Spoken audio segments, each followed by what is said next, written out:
हरिओम। सादर जय जिनेन्द्र। जय पंच परमेष्ठी भगवान। बंधुओं, कल की ज्ञान सागर के अनुसार अपने विश्व मानव परिवार को आध्यात्मिक ज्ञान की बातें बताने से पहले मैं कल की साधक हमारी सुंदर सृष्टि के रचयिता,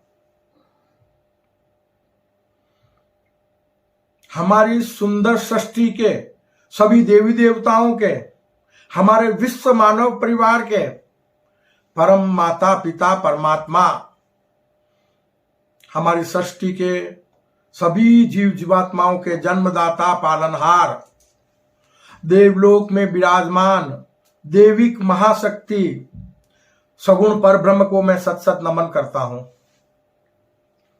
इसी के साथ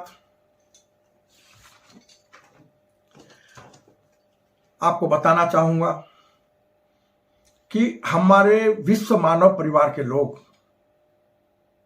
सगुण दैविक महाशक्ति को, जो देवलोक में विराजमान है, जो सुंदर सृष्टि के रचयिता हैं, उन्हें अपने अपने धर्म संप्रदाय के अनुसार, आध्यात्मिक ज्ञान अनुसार शिव शक्ति, आदम हवा और आदम ईव के नाम से जानते मानते पुकारते हैं, जिनके माध्यम से सुंदर सृष्टि का सृजन होकर सृष्टि में अनेक प्रकार के जीव जीवात्माओं की उत्पत्ति हुई और उसी के साथ सगुण परमात्मा पर ब्रह्म की सर्वश्रेष्ठ कृति, सृष्टि के सर्वश्रेष्ठ प्राणी मानव का जन्म हुआ।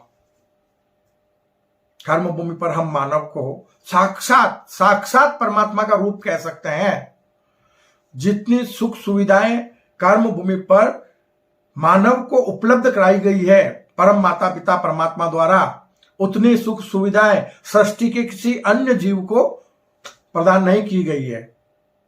हमारी सृष्टि में आध्यात्मिक ज्ञान अनुसार 84 लाख योनियों के जीव जीवात्मा विचरण करते हैं। 83,99,999 योनि के जीव, जहां जो मिला प्रकृति और परमात्मा से खा पी लिया और जहां धरती माता की गोद में जगह मिली शयन कर लिया, उनके अपने जीवन का कोई मकसद नहीं है। इसलिए कल की ज्ञान सागर के माध्यम से इस ज्ञान को ग्रहण कर लो कि अमूल्य मानव जीवन परमात्मा ने आपको प्रदान किया है, तो उसका सदुपयोग करो और कर्म भूमि पर अपने अमूल्य मानव जीवन को सार्थक बनाओ। इसी के साथ हमारे सुंदर ब्रह्मांड के रचयिता, विशाल ब्रह्मांड के रचयिता, विशाल ब्रह्मांड के स्वामी, संपूर्ण ब्रह्मांड के स्वामी, जिस दिव्य महाशक्ति को किसी ने बनाया नहीं और जिस दिव्य महाशक्ति को कोई मिटा नहीं सकता, जो दिव्य महाशक्ति अजन्मा, निष्कलंक, निराकार, अजर अमर अविनाशी है, जो दिव्य महाशक्ति किसी की संतान नहीं है और ना ही उस दिव्य महाशक्ति की कोई संतान है, वो दिव्य महाशक्ति जो ज्ञान विज्ञान और आत्मशक्ति स्वरूप है, और वो दिव्य महाशक्ति ज्ञान विज्ञान और आत्मशक्ति के रूप में हमारे सृष्टि के सभी देवी देवताओं के हृदय में और हमारी कर्म भूमि पर हमारे विश्व मानव परिवार के सभी लोगों के हृदय में सदैव विद्यमान रहते हैं, जो हमें कर्म करने का ज्ञान देते हैं। सुख साधन प्राप्त करने के लिए हमें विज्ञान प्रदान कराते हैं और मानव को महामानव बनाने के लिए, अपना स्वरूप प्रदान कराने के लिए वो आत्मशक्ति को प्रदान कराते हैं। तो उस दिव्य महाशक्ति, गुरुओं के भी गुरु, परम गुरुवर निर्गुण परम ब्रह्म को भी मैं सत सत नमन करता हूं, जिन्हें हमारे विश्व मानव परिवार के लोग अपने अपने धर्म संप्रदाय के अनुसार, अपनी अपनी भाषाओं के अनुसार अल्लाह, ईश्वर, प्रभु, परमेश्वर, खुदा, गॉड, याहवे जैसे अनेक नामों से जानते मानते पुकारते हैं। बंधुओं, इसी के साथ मैं कल की साधक अपने संसारी माता पिता को भी सत सत नमन करता हूं, जिन्होंने मुझे इस कर्म भूमि पर जन्म देकर मेरा पालन पोषण किया और मुझे सत्कर्मी निष्काम कर्म योगी बनकर अपना जीवन यापन करने का ज्ञान दिया। उन माता पिता के चरणों में सत सत नमन करते हुए मैं अपने दैविक महाशक्ति सगुण परब्रह्म हमारे परम माता पिता परमात्मा से और दिव्य महाशक्ति हमारे परम गुरुवर, गुरुओं के भी गुरु निर्गुण परम ब्रह्म से करबद्ध प्रार्थना करता हूं कि हे प्रभु, हमारे विश्व मानव परिवार को वो ज्ञान प्रदान करो, वो सद्बुद्धि प्रदान करो, अद्भुत रहस्यमय सृष्टि सीजन का वो रहस्यमय ज्ञान प्रदान करो, जिससे कर्म भूमि पर मानव मात्र सत्कर्मी निष्काम कर्म योगी बन जाए, किसी को स्वर्ग और मोक्ष मर कर नहीं जाना पड़े, हमारी कर्म भूमि सतलोक बन जाए, हमारी कर्म भूमि अविनाशी स्वर्ग बन जाए। इसी भावना के साथ बंधुओं, कल की ज्ञान सागर का आज का विषय है, बड़ा महत्वपूर्ण विषय है। आप इस विषय पर विशेष करके ध्यान देना तो आपका अमूल्य मानव जीवन सार्थक हो जाएगा। और हम आपसे करबद्ध प्रार्थना करते हैं कि हम छोटे छोटे जो ईश्वरीय ज्ञान के वीडियो कल की ज्ञान सागर के माध्यम से आप तक पहुंचाने का प्रयास कर रहे हैं, आप इन्हें ज्यादा से ज्यादा शेयर करें, चैनल को ज्यादा से ज्यादा सब्सक्राइब करें, तो जिससे ईश्वरीय ज्ञान इस युग परिवर्तन की संधि वेला में कलयुग को सतयुग में परिणित करने के लिए हम जन जन तक पहुंचा सकें, हम अपने विश्व मानव परिवार के मानव मात्र के जीवन का कल्याण करने का कार्य कर सकें। हम सबका एक ही ये मकसद होना चाहिए कि सुखी रहे सब जीव जगत के, वृष्टि समय पर हुआ करे, धर्मनिष्ठ होकर राजा भी न्याय प्रजा का किया करे। बंधुओं, हम सब मिलकर ऐसी सतयुगी दुनिया का सृजन करें कि मानव मात्र का जीवन यहां मंगलमय बन जाए और वो सुंदर सृष्टि में भ्रमण करने का भरपूर आनंद ले सके और अपने अमूल्य मानव जीवन को सार्थक बना सके। तो बंधुओं, आज का विषय है कर्म भूमि को सतलोक बनाना है तो नरक तो बना दिया, क्योंकि सबके सब बड़े होशियार हैं। नरक बनाने के लिए किसको ज्ञान देने की जरूरत नहीं है, वो ज्ञान तो स्वतः ही प्राप्त कर लेते हैं मानव जगत के लोग। बस ज्ञान देना पड़ता है सत्कर्मी बनने का, कर्म करने का ज्ञान उनके लिए जरूरी है। तामसिक कर्म करने के लिए या धरती को नरक बनाने के लिए किसको ज्ञान देने की जरूरत नहीं है, वो ज्ञान अपने आप में वो लोग प्रकट कर लेते हैं। तो कल की ज्ञान सागर कह रहा है कि कर्म भूमि को सतलोक बनाना है और सुख शांति पूर्वक इस कर्म भूमि पर जीवन यापन करना है, तो कर्म भूमि पर सभी धार्मिक स्थलों को कल की ज्ञान सागर के गुरुकुल और सेवालय बना दो। धर्म का सही मतलब, सही मकसद, सही मीनिंग एक ही है, सेवा परमो धर्म। अगर आपने किसी जीव जीवात्मा की सेवा नहीं की और रात दिन धार्मिक स्थलों में तालियां बजाने में लगे हैं, पूजा पाठ में लगे हैं, तो आप भगवान को कभी खुश नहीं कर सकते। क्यों? कि आध्यात्मिक ज्ञान कहता है, कल की ज्ञान सागर भी कहता है कि मानव के सत्कर्म ही ईश्वर की सच्ची पूजा है। जब तक आप सत्कर्मी निष्काम कर्म योगी नहीं बन जाओ तो आपकी सारी पूजाएं, सारी भक्ति भावनाएं सब की सब निर्थक है, वो सार्थक हो ही नहीं सकती। जब तक आपके हृदय के भाव परिवर्तित नहीं हो जाए, तो हमें कर्म भूमि पर सतयुगी दुनिया का सृजन करने के लिए, अपनी कर्म भूमि को सतलोक बनाने के लिए, कर्म भूमि पर वर्तमान समय में जितने भी धार्मिक स्थल हैं, कल की ज्ञान सागर के अनुसार सभी धार्मिक स्थलों को गुरुकुल और सेवालय बना दो। हम सृष्टि के जीवों की सेवा कर सके और गुरु का मतलब मानव मात्र को कर्म करने का वहां से ज्ञान दिया जा सके, मानव को धर्म का मार्ग बताया जा सके। तो हम लोग जिस दिन इस कर्म भूमि पर सभी धार्मिक स्थलों को जो वर्तमान में है उन्हें गुरुकुल और सेवालय बना देंगे, तो कर्म भूमि पर मानव मात्र का अमूल्य मानव जीवन सार्थक हो जाएगा। बंधुओं, कल की ज्ञान सागर कहता है हम किसी भी तरह के जाति संप्रदायवाद की बात नहीं करते, हम किसी के धर्म परिवर्तन कराने की बात नहीं करते, हम किसी के धर्म संप्रदाय का अपमान नहीं करते। हम सबके हैं और सब हमारे हैं। तो इसी भावना के साथ कल की ज्ञान सागर कहता है अपने विश्व मानव परिवार से कि राम रहीम ईसा गुरु नानक, समझना बात को, कि राम रहीम ईसा गुरु नानक बौद्ध महावीर कृष्ण कबीर लेते हैं हम सबका नाम, लेते हैं हम सबका नाम। जैन बौद्ध हिंदू मुस्लिम सिख ईसाई जन जन को देंगे पैगाम। धर्म और ईश्वर के नाम पर अब यह कर्म भूमि और न हो बदनाम। हम सबका स्वामी एक है, जो चाहो ले लो उसका नाम, जो चाहो ले लो उसका नाम, जो चाहो ले लो उसका नाम। हम किसी न किसी रूप में हर तरह के जाति संप्रदायवाद में, सभी तरह के धार्मिक संप्रदायों में एक ही ईश्वर की पूजा कर रहे हैं। तो यहां ये जानना हमें ये बहुत जरूरी है, इस बात पर आप चिंतन करना कि एक ही वायुमंडल में हम सब श्वास लेते हैं। क्या इन श्वासों में बंटवारा कर सकते हो कि जिस वायुमंडल में मुस्लिम श्वास ले रहे हैं हम उस वायुमंडल में श्वास नहीं लेंगे, या जिस वायुमंडल में हिंदू श्वास ले रहे हैं हम उस वायुमंडल में श्वास नहीं लेंगे? क्या यह निर्णय मानव जगत के लोग कर सकते हैं? क्या वायुमंडल को हम जाति संप्रदायवाद में बांट सकते हैं?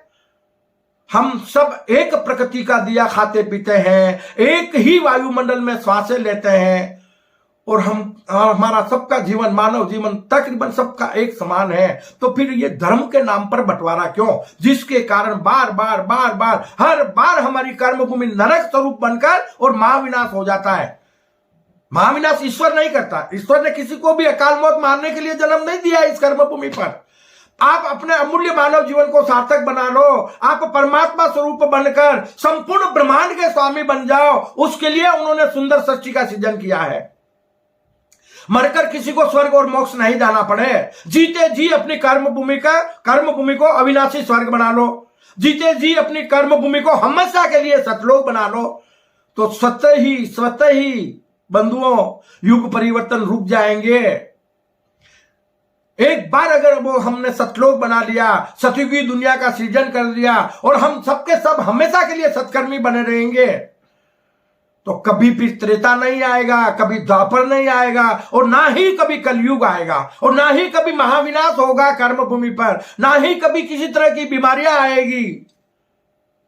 मानव मात्र अपने मंगलमय जीवन के साथ में इस संपूर्ण ब्रह्मांड में भ्रमण करेगा और अपनी आत्मा को शाश्वत सुख प्रदान कर सकेगा। यह मानव के हाथ में है, ईश्वर के नहीं। क्यों कि कर्म भूमि पर मानव जीवन कर्म प्रधान है। हम धार्मिक भेदभाव को आज के विकास के युग में जड़ से मिटा दें। वर्तमान समय में हमारी कर्म भूमि पर मानव जगत के लोगों की जो मिसाल कायम हो रही है कि आज जो हम विकास कर रहे हैं कर्म भूमि पर, आज हम मंगल और चांद पर जा रहे हैं, ये विकास की चेतना को देखते हुए, मानव चेतना को देखते हुए, मानव मात्र के हृदय में सबसे बड़ी और सबसे ज्यादा मोस्ट इंपोर्टेंट जो जरूरत है वो है संपूर्ण मानव जगत के लोगों के मन और मस्तिष्क में धार्मिक सोच में बदलाव। हम सत्य के साथ चलें, हम सत्यवादी बन जाएं और सत्यमेव जयते का डंका बजा दें। धर्म के नाम पर सारी रूढ़िवादियों को हम मिटा दें, धर्म के नाम पर हम हिंसा का त्याग कर दें, तो ये धरती स्वर्ग बन जाएगी, हमारी कर्मभूमि सतलोक बन जाएगी। कर्मभूमि पर देश विदेश की सारी रेखाएं मिट जाएगी जब कर्मभूमि पर मानव मात्र विराट आत्मस्वरूपता में, विदेही भाव में, देह भाव को त्याग कर, ये सब सारे नाटक देह को लेके चलते हैं, तेरे मेरे के भाव जागृत होते हैं, राग द्वेष पैदा होते हैं, वो सब ये देह के कार्य। हम देह भाव को त्याग दें, हम देह नहीं है, ये तो नश्वर है, परिवर्तनशील है। हम विराट आत्मस्वरूप बन जाए, देह भाव को त्याग कर विदेही भाव में विराट आत्मस्वरूप निष्काम कर्मयोगी बन जाए, तो हमारी कर्मभूमि सतलोक बन जाएगी। और मानव मात्र का जीवन इस कर्म भूमि पर सार्थक हो जाएगा। कभी किसी को मरकर स्वर्ग और मोक्ष नहीं जाना पड़ेगा। वो कार्य मानव जगत के लोग स्वयं कर सकते हैं। बंधुओं, ईश्वरीय संदेश है, लड़ते कब तक रहोगे? कल की ज्ञान सागर कर रहा है और ईश्वर कोई आपसे आमने सामने बात करने के लिए आज तक तो ना आया है और ना कभी आएगा। मूढ़ बुद्धि के लोग हैं जो ईश्वरीय अवतरण को, कर्म भूमि पर ईश्वरीय अवतरण को नहीं समझ पाते हैं। ईश्वर का कभी जन्म मरण होता ही नहीं है और आज तक हुआ ही नहीं है। कल की ज्ञान सागर इस बात का आपको प्रमाण देगा आने वाले वक्त में, अवतार और ईश्वर के बारे में, कि उनका प्राकट्य मानव के हृदय में होता है, मानव के भीतर होता है, बाहर नहीं। चेहरे से भगवान नहीं है, वो शरीर को धारण नहीं करेगा, वो निराकार है और निराकार रूप में ही कर्म भूमि पर अवतरित होता है और निराकार रहकर ही अपना कार्य करता है। क्या ईश्वरीय ज्ञान को देखा जा सकता है? कल की ज्ञान सागर आपको पूछ रहा है। वो ज्ञान स्वरूप प्रकट हुए हैं। कोई तो इंसान मेरे को ज्ञान का स्वरूप बता दो ना। क्या ज्ञान के हाथ पांव है? क्या ज्ञान के शरीर है? क्या नहीं, ज्ञान मस्तिष्क में प्रकट होता है। जैसे हम संपूर्ण मानव जगत के लोग आज की तारीख में नेट के माध्यम से अपने मोबाइल को चलाते हैं। क्या आप लोग नेट को देख सकते हो क्या? और नेट वो कार्य कर रहा है जो संपूर्ण मानव जगत के लोगों को उसने जोड़ दिया है। आपके हर सवाल का जवाब गूगल के माध्यम से आपको दे देता है। कौन कर रहा है ये सब? ईश्वर की महिमा, ईश्वर की लीला। नेट को हम देख नहीं सकते, ज्ञान को हम देख नहीं सकते, यही ईश्वर का स्वरूप है। समझना इस बात को। ईश्वर कह रहा है कि आप एक ही ईश्वर को अनेक रूप में पूज रहे हैं। अज्ञानतावश ज्ञान को ग्रहण करो। कल की ज्ञान सागर के माध्यम से दिव्य महाशक्ति निर्गुण परम ब्रह्म का संपूर्ण मानव जगत के लोगों के लिए संदेश है कि मैं ही अल्लाह, मैं ही ईश्वर। समझना बात को। यहां पे ईश्वर कह रहा है कि मैं ही अल्लाह, मैं ही ईश्वर, मैं ही राम रहीम हूं। मैं ही अल्लाह, मैं ही ईश्वर, मैं ही राम रहीम हूं, मैं ही ईसा, मैं ही मोहम्मद, और मैं ही कृष्ण कबीर हूं, और मैं ही कृष्ण कबीर हूं, मैं ही हूं बुद्ध, मैं ही महावीर। समझना बात को। मैं ही हूं बुद्ध, मैं ही महावीर, मैं ही सदगुरु गोविंद हूं, मैं ही हूं हर दिल की धड़कन, मैं ही हूं हर दिल की धड़कन, मैं ही सभी में आत्मस्वरूप हूं, मैं ही सभी में आत्मस्वरूप हूं, मैं ही सभी में आत्मस्वरूप हूं। बंधुओं, जो राम थे वही कृष्ण हैं, जो कृष्ण थे वही राम थे। राम और कृष्ण में कोई भेद नहीं है। और जो 24 अवतार कर्म भूमि पर होते हैं सनातन धर्म के अनुसार, वो सारे 24 अवतार किसके? हरि विष्णु के होते हैं। तो हरि विष्णु कौन है? एक। तो फिर 24 की पूजा क्यों? उस एक की पूजा करो ना। साफ साफ ज्ञान आंखों के सामने नजर आ रहा है ना। वो उसके मायावी स्वरूप है। कर्म भूमि पर और देवलोक में जितने भी देवी देवता हैं, जितने भी मानव हैं, जितने भी सृष्टि के जीव जीवात्मा हैं, वो सबके सब एक सगुण मायावी सगुण पर ब्रह्म के अनेक रूप हैं। आप जीव मात्र की सेवा के भाव रखो, जीव मात्र के प्रति सेवा के भाव रखो और जीव मात्र से प्यार करो, यह धरती स्वर्ग बन जाएगी। किसी से नफरत मत करो। क्यों? कि हर जीव जीवात्मा में परमात्मा बसा हुआ है और मानव कर्म भूमि पर साक्षात परमात्मा का रूप है। हमें इन बातों को जानना है। वो निराकार है, निराकार रहेगा।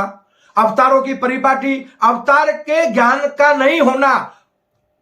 अगर हम अवतार को ज्ञान को जान जाते कि अवतार क्या होता है, ईश्वर का सत्य स्वरूप क्या है, अवतार का सत्य स्वरूप क्या है, अवतार का कर्म भूमि पर प्राकट्य कैसे होता है, ईश्वर का कर्म भूमि पर प्राकट्य कैसे होता है, अगर ये ज्ञान मानव जगत को मिल गया तो आज हमारा कैलेंडर 2024 वर्ष की नहीं लाखों वर्ष की गणना कर रहा होता। लेकिन हमने ईश्वरीय ज्ञान को नहीं जाना। गीता ज्ञान आने के बाद भी द्वापर में हमारी मूर्खता ने कलयुग को ला दिया। नहीं तो गीता ज्ञान को प्राप्त कर हम वापस त्रेता में जाते और त्रेता से हम वापस सतलोक में जा सकते थे, सतयुग में जा सकते थे और सतयुग की दुनिया का सृजन कर सकते थे। कलयुग को हम आने ही नहीं देते अगर गीता का ज्ञान ग्रहण कर लिया होता तो।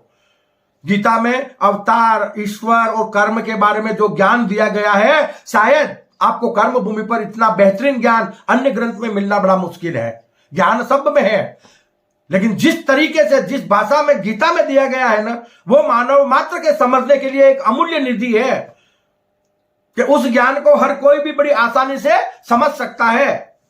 तो हमें ज्ञान की जरूरत है, हमें कर्म करने के ज्ञान की जरूरत है, हमें ईश्वर को जानने के ज्ञान की जरूरत है, हमें स्वयं को जानने के ज्ञान की जरूरत है, हमें सृष्टि के देवी देवताओं को जानने की जरूरत है। तो जिस दिन हम इन सबको जान लेंगे तो कर्म भूमि पर हमारा अमूल्य मानव जीवन सार्थक हो जाएगा। कल की ज्ञान सागर के माध्यम से संपूर्ण मानव जगत के लोगों से दिव्य महाशक्ति का संदेश है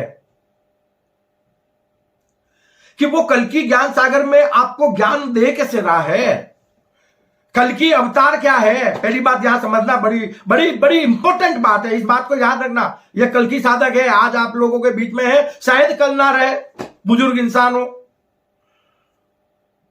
लेकिन कल की साधक के माध्यम से, कल की ज्ञान सागर के माध्यम से ईश्वर ने जो वाणी कही है, ईश्वर ने जो अद्भुत रहस्यमय सृष्टि सृजन का रहस्यमय ज्ञान जो मानव जगत को बताया है, वो हमेशा के लिए अपने पास रखना। उस ज्ञान को आप लोग ग्रहण कर लेना।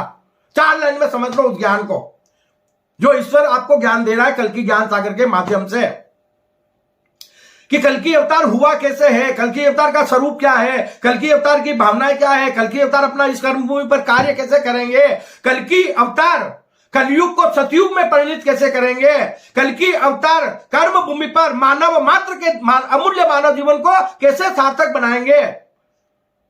4 लाइन में समझिए कल की ज्ञान सागर के माध्यम से ईश्वरीय संदेश कि कल की अवतार के रूप में कि राम रहीम ईसा गुरु नानक का संदेशा लाया हूं।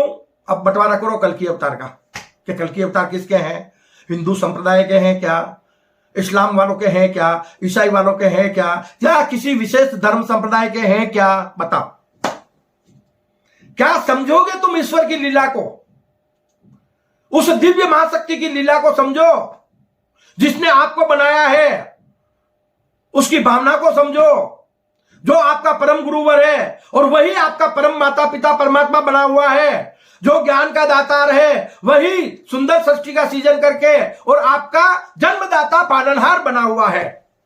जानो ईश्वरीय दिव्य महाशक्ति को, जानो कि वो किस तरह से अपनी लीला कर रहा है। वो लीला अगर आपको समझ में आ गई, ये अद्भुत रहस्यमय सृष्टि सृजन का रहस्यमय खेल आपको समझ में आ गया, तो अमूल्य मानव जीवन मानव मात्र का इस कर्म भूमि पर सार्थक हो जाएगा। तो सुनिएगा 4 लाइनें बंधुओं, कल की ज्ञान सागर के माध्यम से हमारे परम गुरुवर निर्गुण परम ब्रह्म आपसे कह रहे हैं कि राम रहीम ईसा गुरु नानक का संदेशा लाया हूं, कि राम रहीम ईसा गुरु नानक का संदेशा लाया हूं, साईं बनकर साईं का संदेशा लेकर आया हूं, महावीर बनकर महावीर का संदेशा लेकर आया हूं, कि महावीर बनकर महावीर का संदेशा लेकर आया हूं, मोहम्मद हूं मैं मोहन बनकर फिर धरती पर आया हूं। बांटो धर्म को, करो हिंदू मुस्लिम सिख ईसाई, कि मोहन हूं मैं मोहम्मद बनकर फिर धरती पर आया हूं, कि मोहम्मद हूं मैं मोहन बनकर फिर धरती पर आया हूं, कुरान की बातें अब मैं पुराण में समाने आया हूं, कुरान की बातें अब मैं पुराण में समझाने आया हूं, ईसा हूं मैं अपना वादा पूरा करने आया हूं। याद रखना ईसा के समय में जब ईसा मसीह के हाथों में कीले ठोक दिए गए थे, ये धार्मिक विवाद को लेकर, धर्म संप्रदायवाद को लेकर, ईश्वर की धारणाओं को लेकर, उस महापुरुष उस दिव्य महाशक्ति के हाथों में कीले ठोक दिए गए थे, तब भी उन्होंने एक वाणी कही थी कि हे भगवान, अज्ञानतावश ये जो लोग मुझे कष्ट दे रहे हैं उनको माफ कर देना। उन्हें माफ कर देना। क्यों? कि उन्हें ज्ञान होता तो वो ऐसे कार्य करते ही नहीं। उसे कहते हैं दिव्य महाशक्ति, उसे कहते हैं परमात्मा का स्वरूप। वो साक्षात परमात्मा का रूप थे। और आज मानव ईसाई धर्म से नफरतें करके और आपस में धार्मिक स्थलों को, एक दूसरे के धार्मिक स्थलों को गिरा देना, तोड़फोड़ कर देना। यहां मैं आपको बता दूं कि हम धार्मिक स्थलों के प्रति किस तरह से नफरत करते हैं, और ईश्वर ने कभी हमको धार्मिक स्थल बनाने का नहीं कहा। पहले इस बात को सुन लो कि ईसा हूं मैं, अपना वादा पूरा करने आया हूं, प्रेम की गंगा प्यार का सागर फिर से बहाने आया हूं। कल की ज्ञान का सागर हूं मैं, कल की ज्ञान का सागर हूं मैं, काल को मिटाने आया हूं। कल की ज्ञान का सागर हूं मैं, काल को मिटाने आया हूं। सम्यक दर्शन, सम्यक ज्ञान, सम्यक चारित्र हूं मैं। आ गया हूं इस धरती पर, सब कुछ कर दिखला दूंगा। आ गया हूं इस धरती पर, पाप को मिटा दूंगा। आ गया हूं इस धरती पर, पाप को मिटा दूंगा। ये ईश्वर की भावना है, ईश्वर की वाणी है। ईश्वर अपने आप को सम्यक दर्शन, सम्यक ज्ञान, सम्यक चारित्र कह सकता है। और हम मानव तन में रहकर कितने भी बड़े संत महात्मा बन जाओ, नजरें दोष लगा देगी। और देखने में भी आ रहा है। मानव कभी सम्यक दर्शन, सम्यक ज्ञान, सम्यक चारित्र को प्राप्त नहीं कर सकता। और कर सकता है तो तभी कर सकता है कि जो वो विराट आत्म स्वरूप बन जाए, एक आत्मा बन जाए, शरीर का देह भाव को त्याग दे, तब ये चीज संभव होती है। और वो बहुत कम लोग कर पाते हैं। ईश्वर इसी बाबत आपसे कहता है, हमारा परम गुरुवर, कि किसी के मन में आया तो मैं मंदिर बन गया। उसने कभी नहीं बोला मेरा धार्मिक स्थल बनाओ और अपने आप से मुझे दूर कर दो। मैं तो हर मानव तन के भीतर विद्यमान हूं। ये मानव रूपी मूर्ति साक्षात मेरे हाथों से बनाई हुई है, तो मैं उसमें निवास करता हूं। मानव मुझे बनाने वाला कौन होता है? मानव मुझे स्वरूप प्रदान करने वाला कौन होता है? मैंने मानव को, ये ईश्वर कह रहा है आपसे, कल की ज्ञान सागर के माध्यम से परम गुरुवर कह रहे हैं कि मैंने मानव मात्र को चलता फिरता, नजरों से देखता हुआ, कानों से सुनता हुआ, मुंह से वाणी बोलता हुआ बनाया। मानव कौन होता है मुझे बनाने वाला?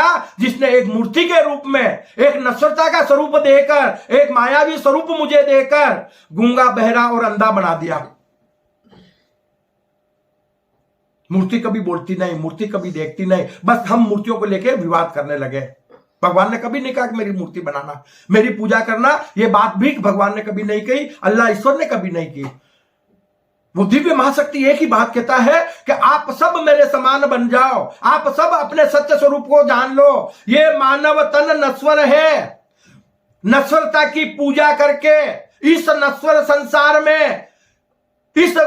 संसार में आप कभी अपना आत्म कल्याण नहीं कर सकते, जब तक अपने अविनाशी विराट आत्म स्वरूप को नहीं जान लो। यह कल की ज्ञान सागर कहता है।